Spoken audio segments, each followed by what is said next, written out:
Hey guys, Ryan here, and with Daytona firmly in the rearview mirror and Atlanta dead ahead of us, I still have absolutely no idea who's actually going to be good this season, so let's go ahead and rank who I think are going to be the top 10, who I think are the top 10 drivers at this current moment, on this episode of NASCAR Power Rankings.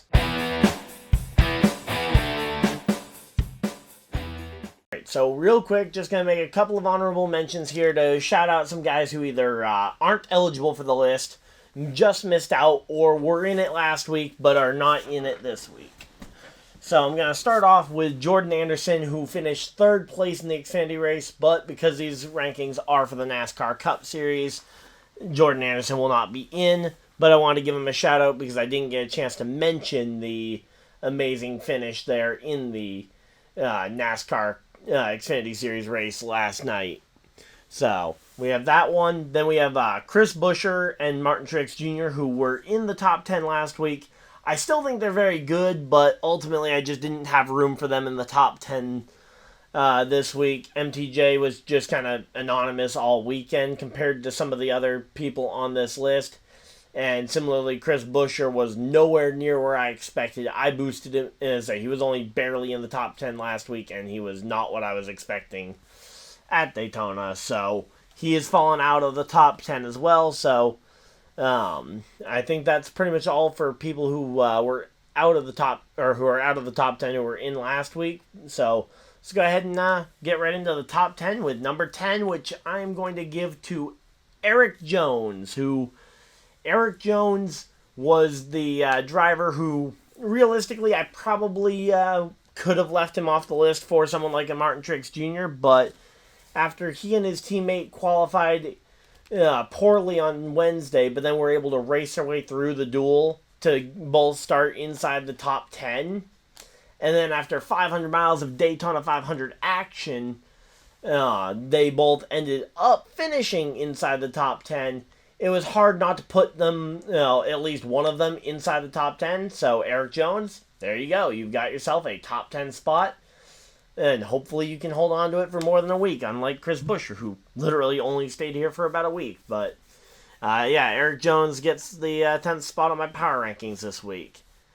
Number 9, though, will be Alex Bowman, who was off the power rankings last week because I was extremely unsure of his abilities, and I'm still not sure he's back to 100% after the concussion to end his season in 2022, and then the injury early on in the season of 2023, which left him looking not very much like his old self throughout the remainder of 2023.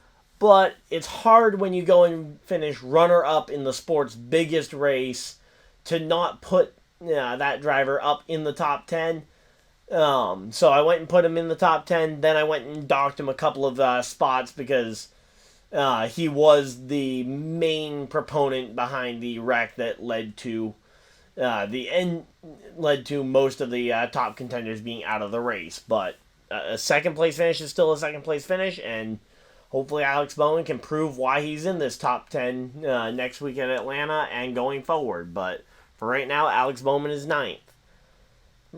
In 8th place, dropping down about 2 spots from where I had him last week, it is, I've got Ryan Blaney, who will be filling out the number 8 spot here this week.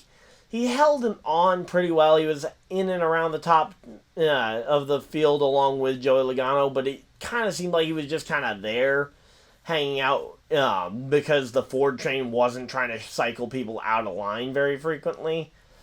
And I just didn't see much impressive from him in either of the dual races either, in his dual race either, so ultimately I docked him a couple of spots, just couldn't find the justifiable reason to put him too far behind some of these other guys on this list, like the guys I put at 7 and 6. So, but ultimately it was a very just kind of samey type race for Blaney, although his teammate's the defending winner of this upcoming event, so maybe Blaney will have a good run at Atlanta this weekend and prove that he should be higher in the power rankings. Number 7, we got a guy who I know you guys were upset at me for not including in the preseason power rankings. And after winning a stage at the Daytona 500, I find it hard to not give him a spot on the list. And it is Chase Elliott, driver of the number 9 Chevy. Ultimately, he looked pretty good, and the Hendrick bunch as a whole looked very good in the Daytona 500. He really proved it that I think he is really back. Throughout the latter half of last year, he just didn't look overly impressive, and he didn't look impressive necessarily in the Clash, which is why I didn't put him in the top 10 last week. But this week, again, he won a stage, and that stage was hard fought as well. So I went and gave him the spot number 7 here. Hopefully the Elliott fans are okay with it, and he's going into a track that he's won at before with the Atlanta Motor Speedway, so I wouldn't rule out a potential climb for Elliott up the power rankings. Now on to a driver that dropped mainly because I don't want to feel it. I try to not put too much bias into this list. I know I probably had him ranked a little too high last week, but Kyle Busch will be dropped down. He's going to be in spot number 6. Might still be a little high, but I figure spot number 5 is an okay spot for Kyle Busch. Or spot number 6, Spot number 6 for Kyle Busch will be an okay spot, dropping him down about 5 spots from where he was last week in the power rankings. Just didn't really do anything wrong, and I was actually going to put him up in the top 5, but then I thought about the fact that as to why he had to come through the field, because he was passing a lot of cars. He probably if you look at just the on-track passes, Kyle Busch probably passed more cars than anybody else this past week in the 500, but when you look at why he had to do that, it was because he was constantly getting set into the back for for tire not properly installed, too many men over the wall too soon, and just a litany of pit road issues that weren't Kyle Busch's fault. But I'm gonna rank the Kyle Busch. I'm going to end up factoring in the pit crews as part of this, and ultimately the pit crew let down Kyle Busch here, so I'm going to go ahead and put him at number 6, and we'll see where he goes from there, but not too hopeful because Super Speedway racing has not been Kyle's forte, and going forward, we will have to wait and see if that's going to change. Speaking of change, we have got another driver falling pretty far from where I had them ranked last week, and that is Denny Hamlin in the FedEx Toyota. Just really didn't look very impressive at all in the Daytona 500 compared to some of the other Toyotas in the race. Just nothing stood out about him. He didn't go and dominate. He didn't lead. I don't even think he wasn't even the top Toyota in the race, if I remember correctly. Oh yeah, no, he wasn't even. He was the worst of the Joe Gibbs drivers actually in the end of the 500. So hard to say. Again, the expectations should be up here for Denny Hamlin. Maybe I put too much weight on how he looked at the Clash, but, Denny Hamlin he looked like it was starting to be his year, but then at one of his best races, he falls flat, and I'm dropping him down to 5th here, which is probably where I was going to rank him if he hadn't gone and won the Clash in the way that he did. But Denny Hamlin number 5, and on to number 4, Kyle Larson. Another one of these Hendrick Chevys that just, as a unit, looked very impressive in the 500, a race that they previously have really struggled at, especially Kyle Larson, who has had a hard time finishing. I think he's only gotten one top 10 in his super speedway career, so the fact that he got another one added to the fact that he got another 11th place finish here, not quite a top 10, but a very good finish at the 500, and was a part of the crew that looked very impressive throughout. Certainly had to keep him up the list a little bit more. Probably could justify swapping him and Kyle Busch.